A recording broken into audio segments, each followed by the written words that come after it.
In this little lecture we're talking about the stereotype of the witch, because the witch of the imagination was a poor, elderly crone. She was also probably miserable, ugly, malevolent. People thought that witches had some sort of physical disability or deformity, so a crippled leg or a harelip or a hunchback. And in practice, most alleged witches were predominantly middle-aged or older. So if we look at the statistics, most witches in Essex, for whom ages were recorded, were between 40 and 70 years old. In the Geneva trials in 1571-2, the average age of a witch was 60. In Lorraine, we also see the majority are over 40.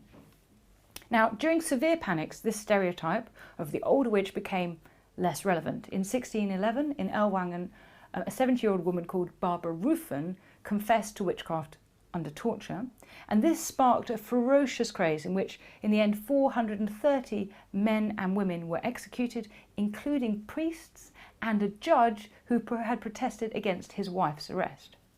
The most terrible deviation from the stereotype, of course, was when it involved children. So at Würzburg in 1627-29, more than 40 children were executed as witches. But the fact remains that most executed witches were over 45, and most of them were women. So the question is, was this a woman hunt? Now, in most places in Europe, over 70% of those who were accused were women. In some places, Basel, Namur, which is in modern-day Belgium, Hungary, Poland, Essex in England, the figure rises to over 90%. In 1975, a radical feminist called Andrea Dworkin wrote a book called Woman Hating, in which she described the witch hunts as gynocide and a woman's holocaust. She estimated the numbers killed by a factor of 200. She makes Dan Brown's estimate look conservative. Following that, we have a radical feminist called Anne Llewelyn Barstow, who subtitled her book Witch Craze, Our Legacy of Violence Against Women, by which she meant men's. And in these readings, women, female witches, were the passive victims of a male establishment. Now, more recent feminist scholars, professors Diane Purkiss, Deborah Willis, Lyndal Roper, have challenged this work. They have argued instead that we need to look at women's role as accusers as well as victims. We need to look to more subtle questions around psychology and ageing and motherhood. Robin Briggs has argued that what we need to explain is why women were particularly vulnerable to witchcraft accusations, not why witchcraft was used to attack women. So why were women vulnerable? The Malleus Maleficarum demonstrates the sort of most extreme misogynistic beliefs about women that made them susceptible to accusations. So it tells us that women are more credulous than men, and he, the devil, attacks them. It says women are naturally more impressionable. It says that women have slippery tongues and can't help but talk about their evil abilities. And it says that above all, a woman is more carnal than a man. Because women at this time were thought to be weaker than men, more quickly tempted to sin, and more easily seduced by the devil. And such notions especially attach themselves to older women. And it's worth asking why. Now, in Europe at this time, marriage and pregnancy and childbirth were celebrated. Professor Lyndal Roper, in her book Witch Craze, argues that a culture of motherhood changed the aesthetic of the time.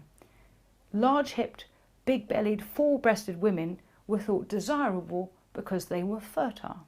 And so you look at all those paintings by Rubens and others, you see all those fleshy women, and we can explain them by the culture of the time. But witches, visually, were not depicted like this. They were depicted as shriveled up, sagging crones. Unable now to have children, widowed but still insatiable, they were portrayed as being people who would copulate with the devil and enviously attack fertile mothers and young children.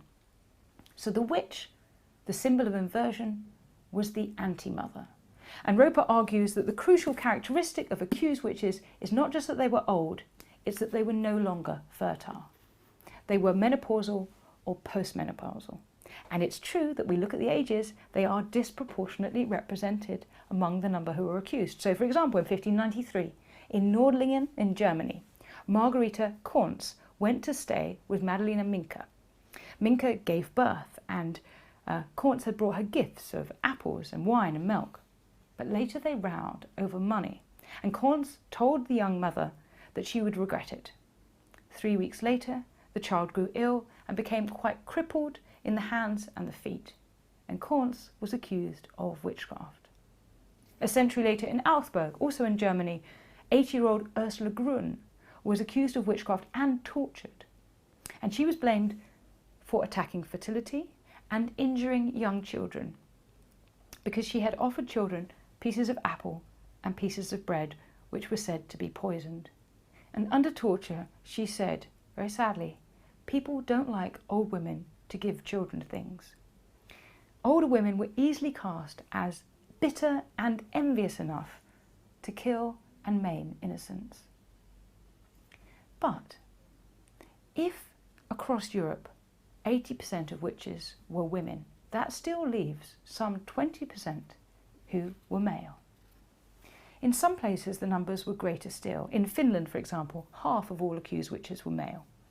In some areas, men constituted the majority, so in Estonia and Moscow, the proportion of men rises to 60 and 68% respectively. In Normandy, male witches outnumbered female 3 to 1, and in Iceland, 92% of accused witches were men.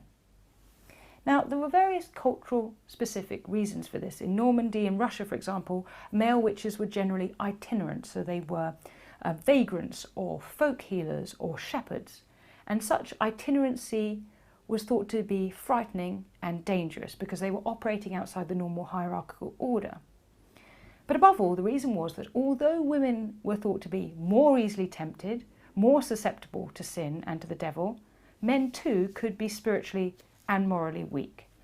So a pamphlet from 1642, for example, tells of a man called Thomas Holt, who made a Faustian pact on his deathbed, selling his soul to the devil. Satan reneged on his side of the bargain, however. After Holt had died, he had left a chest, which when it was opened, it seemed to be filled to the top with gold, but once he touched it, the gold dissolved into dust. More gruesomely, in 1589, a man called Peter Stumpf of Bedburg in Germany confessed under torture to using black magic to become a werewolf and to eating 2 pregnant women and 14 children, including his own son. He was brutally executed. And it's no coincidence that he confessed to such lurid crimes after torture. And in the next lecture, we'll think about torture and justice.